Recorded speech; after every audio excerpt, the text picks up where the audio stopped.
आज बात करेंगे हर्निया के बारे में। वैसे तो मैंने आपको बता दिया था कि हर्निया क्या होता है, इससे पहले जो वीडियो आई है आपके पास हर्निया के बारे में, तो उसको ज़रूर देखिए, आपको पता लग जाएगा हर्निया क्या होता है, कितने इसके टाइप होते हैं। तो उसके आसन मैं आपको बताने जाऊंगी आज इस वीडियो में, तो इसको लास्ट तक ज़रूर देखिए, क्योंकि जिनको भी ये प्रॉब्लम है तो वो आसन के साथ साथ प्राणायाम करते हैं तो उनका हर्निया जो है वो ठीक हो जाएगा। अब मैं बात करती हूँ शुरू से कि हर्निया क्या होता है। जैसे कि मैंने आपको वीडियो में बताया हुआ है कि कोई भी मसल्स हमारा वीक होता है, पेट का मसल्स वीक होता है, वहाँ से कोई भी हिस्सा पेट का बाहर आ जाता है, उस चीज़ को हर्निया कहते हैं। जैसे डिस्क हर्निएशन होता है, यानी कि जो डिस्क का लिक्विड होता है वो डिस्क को फाड़ के बाहर आ जाता है, उसको डिस्क हर्निएशन कहते हैं। तो आप समझ ही गए होंगे कि हर्निया किस चीज़ को बोलते हैं। अब मैं बात करूँगी कि 3 टाइप का हर्निया मैंने आपको बताया था। एक होता है हियाटल हर्निया, यानी कि हियाटस हर्निया, जिसको हियाटस हर्निया भी बोलते हैं, हियाटल भी बोलते हैं, और दूसरा था इंग्वाइनल हर्निया, और तीसरा था अम्बिलिकल हर्निया। तो हियाटस हर्निया मैंने आपको बताया था, हमारा जो पेट होता है, स्टमक होता है, ये फूड पाइप हो गई, यहाँ से गई, और इससे हमारा स्टमक यहाँ पे जुड़ा होता है, इस साइड में होता है स्टमक जुड़ा होता है, और जहाँ स्टमक होता है वहाँ से हमारा डायफ्राम एरिया शुरू हो जाता है। तो होता क्या है, कई सिचुएशन में जो स्टमक होता है वो फूड पाइप में ऊपर की ओर सरक जाता है, डायफ्राम से ऊपर। तो क्यों होता है, जहाँ से हमारा स्टमक जुड़ा है फूड पाइप में, तो वहाँ उस जगह को हियाटस बोलते हैं, और वो एक वाल्व की तरह काम करता है। यानी कि जब हम खाना खाते हैं तो संकुचित हो जाता है, खाना नीचे चला जाता है पेट में, और जब खाना आ रहा होता है तो खुल जाता है, नीचे चला जाता है तो संकुचित हो जाता है, यानी एक वाल्व का काम करता है। तो कई कारणों से ये वाल्व जो है लूज़ हो जाती है, ढीली हो जाती है। तो उस सिचुएशन में क्या होता है, स्टमक का कुछ पार्ट ऊपर की ओर चढ़ जाता है, यानी वाल्व ढीली हुई, मतलब स्पेस ज़्यादा हुआ तो स्टमक ऊपर की ओर चढ़ जाता है। तब क्या होता है, जब हम खाना खाते हैं, खाना अंदर जाता है, लेकिन खाना खाते ही हम लेट गए तो खाना रिफ्लेक्स होके ऊपर चला जाता है, फूड पाइप में चला जाता है। या फिर एसिड जो हमारे पेट में होता है, पेट में बनता है, तो एसिड क्या काम करता है, खाने को पचाने में काम आता है। जैसे हमने कच्ची सलाद खाई, कच्चा कोई भी हम खाना खा रहे हैं तो उसमें छोटे छोटे बैक्टीरिया होते हैं कई बार, तो ये एसिड क्या करता है, उन बैक्टीरिया को स्टमक में जाते ही ख़त्म कर देता है ताकि कोई इन्फेक्शन ना हो, ये काम करता है। लेकिन हमारे पेट की दीवारें इस एसिड को सहन कर सकती है, इस तरह की होती है, लेकिन फूड पाइप की दीवारें बिल्कुल सॉफ्ट होती हैं, वो एसिड को सहन नहीं कर सकती, क्योंकि पेट का कुछ हिस्सा ऊपर की साइड है, वो वाल्व ढीली हो चुकी है। तो जैसे ही एसिड रिफ्लेक्स होकर फूड पाइप में जाती है तो जलन महसूस होती है, हमें ऐसा लगता है जैसे आग लग रही हो, इस तरह की कंडीशन होती है। तो कई बार जो हमारी फूड पाइप होती है उसमें घाव भी हो जाते हैं, खून भी आने लगता है, उल्टी जैसा हमें लगता है, खट्टी डकारें आती है, जी मिचलाता है, इस तरह की कंडीशन बनती है। अब कारण पे बात करते हैं कि ये क्यों होता है। मैंने आपको बताया था कि या तो मोटापे की वजह से। अब आपका पेट इतना मोटा है तो क्या होगा, आपका एब्डोमिनल प्रेशर जो होता है वो आपके जो अंदर के ऑर्गन्स है उन पे आएगा, तो उन पे आएगा, इसलिए वो प्रेशर में होंगे तो वो ऊपर की ओर चढ़ेगा या आपका स्टमक, इस वजह से होता है। या फिर जो स्मोकिंग करते, अल्कोहल लेते हैं, उनका भी जो ये वाल्व होता है फूड पाइप की, वो लूज हो जाती है, इस वजह से हो सकता है। या फिर बहुत ज़्यादा एसिडिक खाना खाते हैं, इस वजह से भी हो सकता है। या उम्र के हिसाब से आपके जो ऑर्गन्स होते हैं, हमारी बॉडी होती है, वीक होनी शुरू हो जाती है, उस वजह से हो सकता है। या कई बार प्रेगनेंसी में भी हो सकता है। प्रेगनेंसी में क्या होता है, जैसे कि मेरे साथ हुआ था, जब मैं प्रेग्नेंट हुई थी, मेरे बेबी होने वाले थे, तो शुरू के जो कुछ महीने थे, 3-4 महीने थे, मुझे कोई दिक्कत नहीं, मैं आराम से खाना पीना खा रही थी। लेकिन क्या था, मुझे ट्विंस बेबी होने वाले थे। जैसे जैसे दिन बढ़ते गई, 5-6 महीने हुए, तो पेट की हाल होती है वो बढ़ती चली गई, और पेट के अंदर प्रेशर बढ़ता चला गया, और होना ही था क्योंकि पेट के अंदर स्पेस कम था और बेबी थे ट्विंस, तो इस वजह से पेट ऊपर की ओर चढ़ना ही था। तो मुझे होने क्या लगा कि जो जैसे एसिड होता है वो ऊपर की ओर चढ़ता था। हर बार हर खाना खाते हुए, मैं सुबह का खा रही हूँ, दोपहर का, कितना ही हल्का खाना खाती थी, कुछ भी होता था, लेकिन ऐसे लगता था यहाँ पे जल रहा है। मैंने डॉक्टर को बोला, एंटी एसिड दवाइयाँ ली, लेकिन कोई आराम नहीं था। और वो कब ठीक हुआ, जब मेरी डिलीवरी हो गई थी। तो यानी अगर प्रेगनेंसी में हो रहा है तो डिलीवरी के बाद आपका ठीक हो जाएगा। और अगर मोटापे के कारण है तो आपको प्राणायाम करना चाहिए और मोटापे को घटाना चाहिए। जब भी आप सोने जाओ, थोड़ा सा जो आपका सर का लेवल है उसको ऊंचा रखें, ताकि जो एसिड है एकदम से फूड पाइप में ना आए, या खाना जो है रिफ्लेक्स होकर फूड पाइप में ना आए। ये सावधानी है हियाटस हर्निया में, ये आपने करना है। और अगर आपका मोटापे के कारण है तो धीरे धीरे मोटापे को कम करिए, ठीक हो जाएगा। लेकिन एज के कारण है तब भी आप प्राणायाम करिए धीरे धीरे। जैसे प्राणायाम करते हैं मैं आपको बताती हूँ, अनुलोम विलोम धीरे गति से करिए। भस्त्रिका है, ज़्यादा सांस नहीं भरना है। जैसे कि एक मैं आपको बता रही हूँ किस तरीके से, जैसे भस्त्रिका है,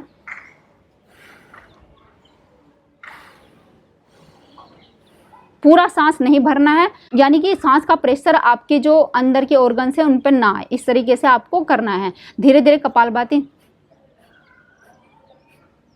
इस तरीके से करना है। अब बात करते हैं सेकंड हर्निया के बारे में, जो था इंग्वाइनल हर्निया, जो कि हमारे पेट के निचले हिस्से में होता है। जैसे मैंने आपको बताया था 2 ओपनिंग होती है, ज़्यादातर जेंट्स में ये होता है, लेडीज में ये चीज़ें नहीं होती जो जिसकी मैं बात कर रही हूँ। 2 ओपनिंग होती है जेंट्स में, यहाँ पर इंग्वाइनल एरिया में, यानी बेल्ट के नीचे जहाँ बेल्ट बांधते हैं तो वो ओपनिंग लूज हो जाती है, वहाँ से आंत बाहर आ जाती है, तो इसको कहते हैं इंग्वाइनल हर्निया। नंबर 3 था अम्बिलिकल हर्निया, जिनको ऑपरेशन हुआ है, प्रेगनेंसी के लिए ऑपरेशन हुआ है या और किसी बात के लिए ऑपरेशन हुआ है, तो ऑपरेशन की वजह से आपका वो पार्ट लूज हो जाता है। तो आप कोई भी वेट लिफ्ट करते हैं या वेट लिफ्ट की एक्सरसाइज करते हैं तो उस वजह से जो आपकी आंत है वो आपके मसल्स को फाड़ के आगे निकल जाती है, इस वजह से आपको हर्निया हो जाता है। जैसे आप उठते हैं तो वो आंत बाहर आ जाती है, फूला हुआ सा लगता है, लेकिन जब आप लेटते हैं वो आंत अंदर चली जाती है। तब आप प्राणायाम और आसन कर सकते हैं जो मैं बता रही हूँ। लेकिन अगर लेटने के दौरान भी वो आंत अंदर नहीं जा रही, कंडीशन बहुत खराब हो गई है, आंत कभी भी अंदर नहीं जाती है,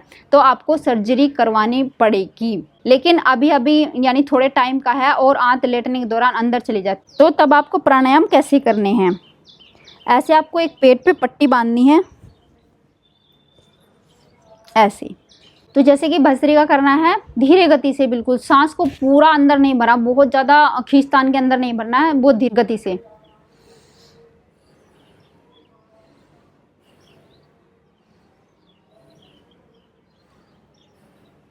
ये भस्त्रिका हो गई। अब दूसरा है कपालभाति, को कैसे करना है, बिल्कुल जैसे कि बच्चे करते हैं, बिल्कुल धीरे गति से, पेट भी ज़्यादा हिलना नहीं चाहिए, इस तरीके से आपको करना है। जैसे कि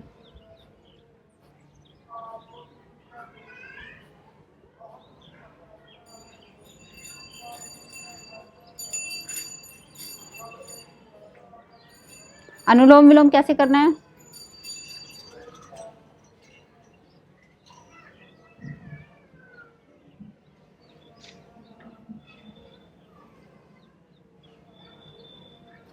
तो ये तीनों प्राणायाम आपको ऐसे करने हैं, बहुत धीरे गति से करने हैं।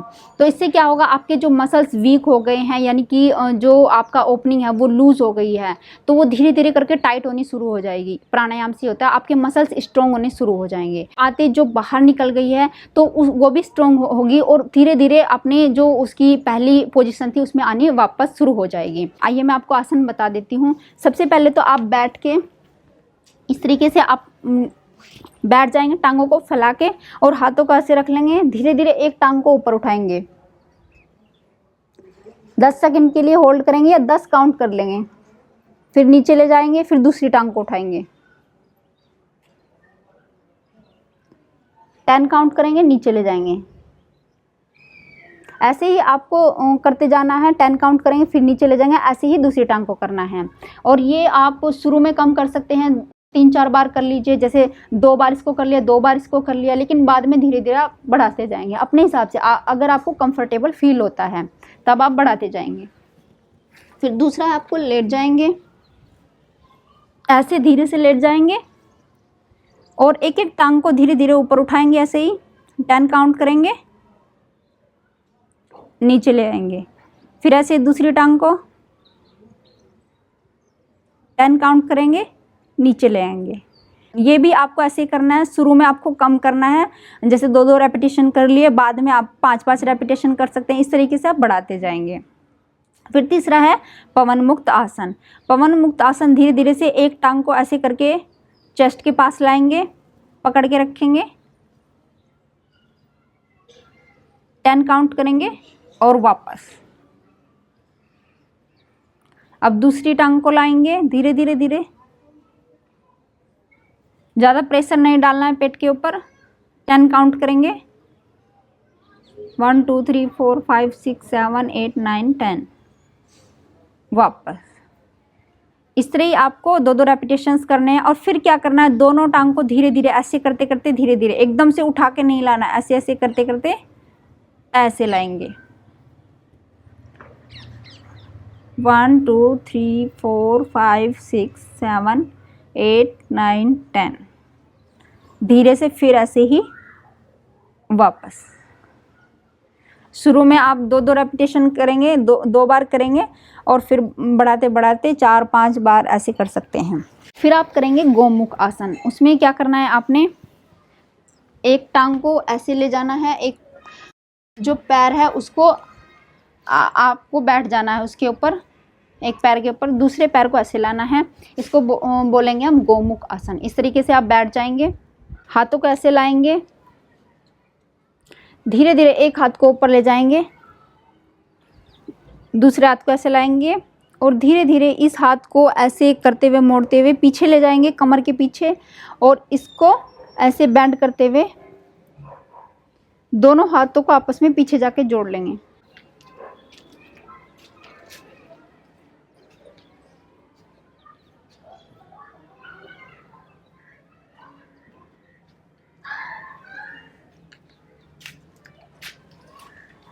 ऐसे ही इसको वापस लाएंगे इस तरीके से और धीरे धीरे ऐसे खोल लेंगे।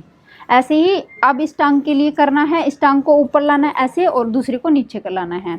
ऐसे शुरू में एक एक बार करेंगे, फिर धीरे धीरे बढ़ाते जाएंगे, ऐसे करना है। 5वां आसन है वह है भद्रासन। उसमें ऐसे टांगों को फैलाएंगे और धीरे धीरे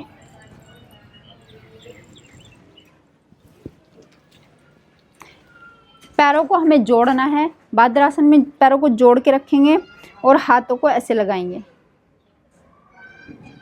और जितना हो सके इनको प्रेशर देके नीचे की तरफ लाना है। इससे जो भी आपके मसल्स है लूज हो गए हैं, यानी कि वहाँ से कुछ ओपनिंग हो गया है, तो वो अपनी शेप में आना शुरू कर देंगे। ये भी आप 10 से 20 सेकंड के लिए होल्ड कर सकते हैं और जितनी रेपिटेशंस आप करना चाहे आपके लिए कंफर्टेबल हो उस हिसाब से करिए। शुरू में कम करना है, धीरे धीरे आपको बढ़ाते जाना है। तो ये 5 आसन आपको करना है। धीरे धीरे ऐसे ही खोलना है टांगों को और फिर ऐसे जाते हुए थोड़ी देर आप शवासन में लेट जाएंगे